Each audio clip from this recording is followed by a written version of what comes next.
गांव के सिरे पर बनी एक पक्की हवेली में जब गुलाबी पहली बार ब्याह कर आई, तब पूरे गांव ने जैसे एक परी उतरती देखी थी। गुलाबी नाम के जैसे ही गुलाब की पंखुड़ियों सी नाजुक गुलाबी रंग की साड़ी में जब उसने पहली बार आंगन में पांव रखा, तो हवेली की दीवारों तक में हरियाली सी खिल गई। तो दोस्तों, स्टोरी को पूरा जरूर सुने। कहानी बहुत रोमांटिक और जोशीला है और इसी तरह की कहानियां सुनने के लिए चैनल को जरूर सब्सक्राइब कीजिए। वो अभी मुश्किल से 25 की रही होगी।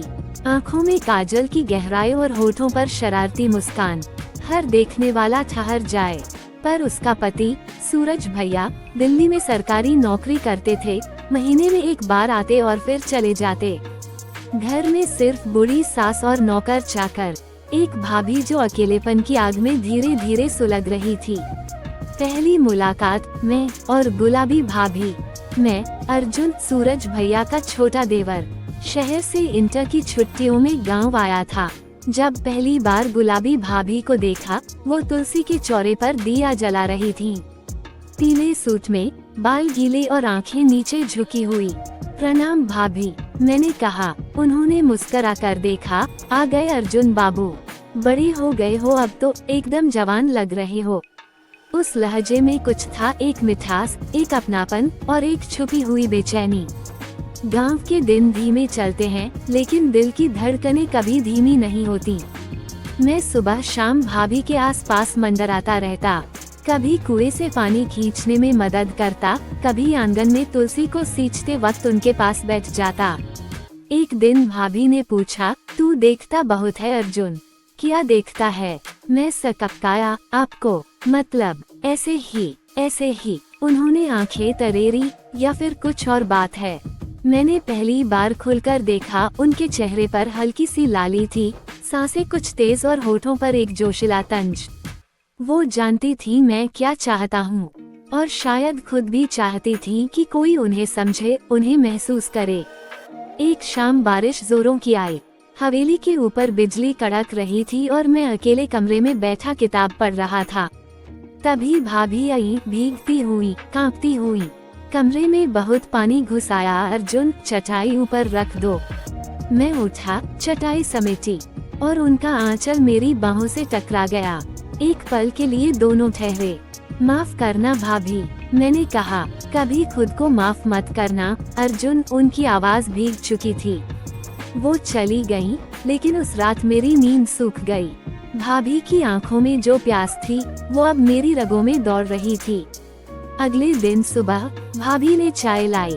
उनके हाथ कांप रहे थे। मैंने चाय ली, पर उनका हाथ नहीं छोड़ा। भाभी, आप खुश हैं?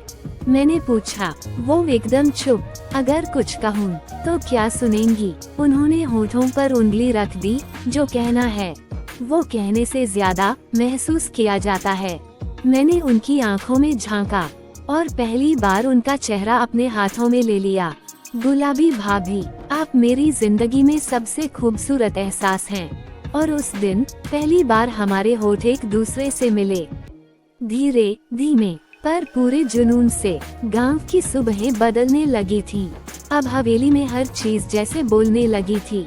दीवारें, पर्दे, बिछौने सब जान गए थे कि अब गुलाबी भाभी के दिल में कोई हलचल है और मेरे दिल में आग। हम दोनों कोशिश करते थे नजरें न मिलाने की, बात न करने की, लेकिन आंखें खुद ब खुद टकरा जाती। होठों से बिना बोले इश्क बह निकलता। एक दिन दोपहर की तन्हाई में भाभी रसोई में थीं। गर्म तवा और उनके माथे से बहती पसीने की बूंदें, और मैं दरवाजे पर खड़ा उन्हें निहार रहा था। क्या देख रहे हो अर्जुन? भाभी ने बिना देखे पूछा। आपको, मैंने बिना हिचक कहा। वो मुस्कुराई। पगला हो गया है क्या? पर उनके लहजे में डांट नहीं थी, बस चाहत थी। मैंने धीमे धीमे कदम बढ़ाए और उनके बिल्कुल पीछे खड़ा हो गया। भाभी, कभी किसी ने आपको पूरी तरह से चाहा है? वो सिहर गईं। तवा नीचे रखा और मेरी तरफ मुड़ी। सिर्फ चाहा नहीं अर्जुन, बस इंतजार किया कि कोई आए और मुझे छूकर कहे, तू मेरी है। मैंने उनका चेहरा पकड़ लिया। तो सुनो, तुम मेरी हो, सिर्फ मेरी। और उस पल मेरी बाहों में समा गईं गुलाबी भाभी। हमारा पहला आलिंगन, हमारी पहली दीवानी सांसें, वही रसोई में गर्म तवे के सामने हमारे भीतर का इश्क धधक उठा। हिबिस्कस रात की बूंदें और गीली साड़ी। उस रात बारिश फिर आई, गांव में बिजली गुल। मैं छत पर अकेला खड़ा था, तभी पीछे से किसी ने चुपचाप आकर मेरी कमर में बाहें डाल दी।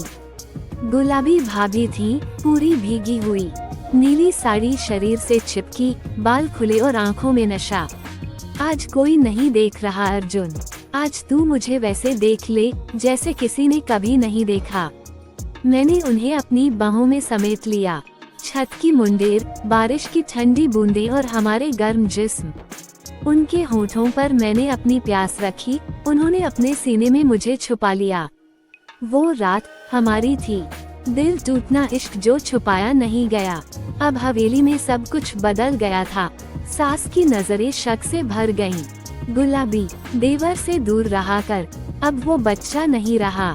गुलाबी भाभी ने मुस्कुराकर कहा, वो तो अब मर्द बन चुका है माँ जी। पर वो मुस्कान गीली थी, उसमें दर्द था, डर था। समाज, रिश्ते, मर्यादा सब सामने खड़े थे। हमारा रिश्ता छुपा नहीं सकता था खुद को। गुलाब एक आखिरी मिलन, अलविदा से पहले। एक रात जब सूरज भैया के आने की खबर मिली, भाभी मेरे कमरे में आई। कल से सब कुछ खत्म हो जाएगा अर्जुन, मैं फिर सिर्फ एक बहू रह जाऊंगी, एक पत्नी, लेकिन औरत नहीं। मैंने उनके गाल पर हाथ रखा। गुलाबी भाभी, मेरे लिए तुम हमेशा मेरी रहोगी, जिस्म से नहीं, रूह से। और उस रात हमने जो प्यार किया, वो सिर्फ देह का नहीं था, वो आत्मा का मिलन था। सांसों की हर थरथराहट, हर किस, हर छूना जैसे आखिरी बार हो।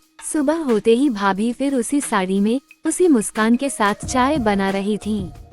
पर अब उनकी आंखों में हमेशा के लिए एक छुपा हुआ अर्जुन रह गया था। तो दोस्तों, ये रोमांटिक कहानी कैसी लगी, प्लीज मुझे कमेंट करके जरूर बताएं।